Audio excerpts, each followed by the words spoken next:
여러분 안녕하십니까? 37년이 흘렀지만 여전히 우리 역사의 비극으로 남아있는 게 바로 5.18 민주화운동입니다.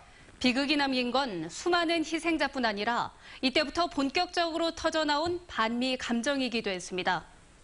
전남 도청함 유혈 사태 뒤에 시민들은 미국이 구하러 와줄 거라 믿었지만 실상은 그렇지가 못했습니다.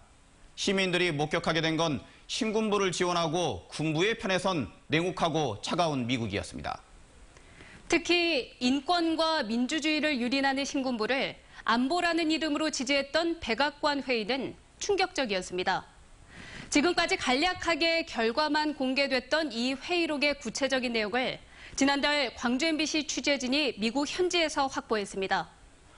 회의 참석자가 손으로 깨알같이 적어둔 수기 메모가 37년 만에 그 존재를 드러낸 건데 이를 전문가들과 심층 분석해봤더니 체로키 파일에서도 찾아볼 수 없었던 놀라운 내용들이 매우 생생하게 기록돼 있었습니다. 미국과 5.18의 관계를 밝히는 결정적인 자료가 되는 건데 이 메모에 어떤 내용이 담겨 있는지 오늘부터 이틀 동안 집중 분석합니다. 먼저 김인정 기자입니다. 전남 도청 앞에서 끔찍한 살상이 이루어진 이튿날인 1980년 5월 22일. 미국 백악관에 모인 국방장관 등 최고위급은 회의를 열고 비상시 한반도 파병 계획을 매우 구체적으로 거론했습니다. 파견 병력은 항모전단과 항공편대, 그리고 오키나와와 하와이에 주둔 중인 보병부대 등 지상군까지 미국의 6회 공군이 모두 포함돼 있습니다.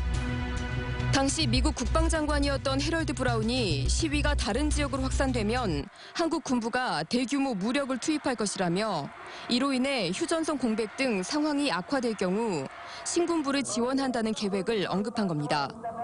한국군부대의 후방에서의 활동, 즉 신군부의 대민 진압작전을 갖다가 뒷받침해준다는 것이죠. 적극적으로. 최근 존 위컴 당시 주한미군 사령관도 같은 취지로 비상계획을 언급했습니다. 더구나 위컴의 증언에는 시위에 가담한 시민들을 진압하기 위해 미국이 군 병력을 직접 지원하는 내용까지 담겼습니다. And I would also have been calling for assistance to suppress the unrest. It had morphed into a bigger thing. We would have been much more aggressive in dealing with it.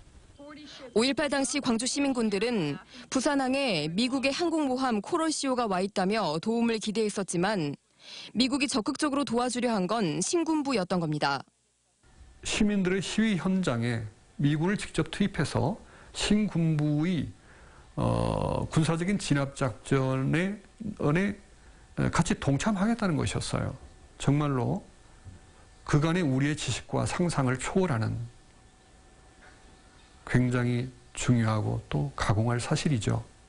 이번에 새롭게 확인된 사실들은 미국이 신군부의 유혈 진압을 적극적으로 지원하려 했음을 입증하고 있어 지난 37년간 미국이 꾸준히 부인해온 5.18 책임론에 무게를 더하게 될 전망입니다. MBC 뉴스 김인정입니다.